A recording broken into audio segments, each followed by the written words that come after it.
Action. I stand before you to stand behind you to tell you something I know nothing about. There'll be a mother's meeting on Friday, but love is only on Thursday. Okay, here we go. So, what sits here? This is the plural kind. No. But what organ is here? It's The the heart, heart. right? So the heart has the aorta, and we saw it. There's an ascending aorta, there's an aortic arch, and a descending aorta. This essentially is part of that aortic arch. It has what's called a brachiocephalic trunk. There is only one, and it's only on the right side. The brachiocephalic trunk will then give off a common carotid, which is the right side, and a right subclavian.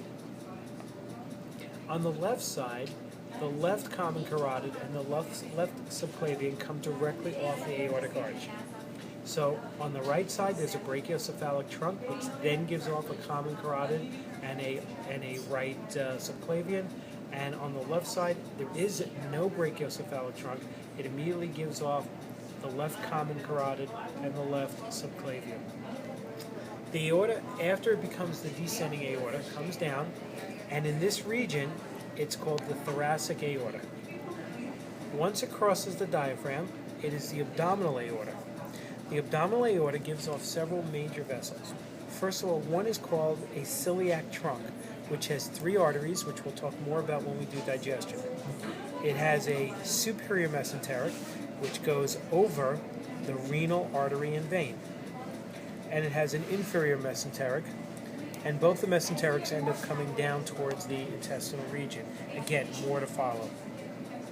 The abdominal aorta now splits into a left common iliac and a right common iliac.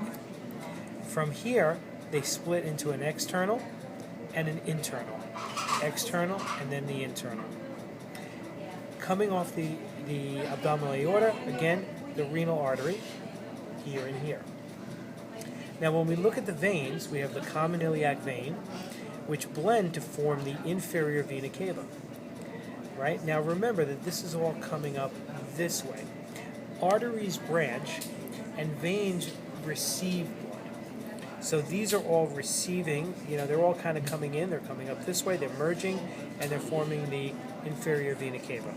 The inferior vena cava also receives blood from the renal vein, right? I should say from the kidneys via the renal veins, here and here. So again, the artery distributes it this way. The veins will receive it to the larger vein and head up north.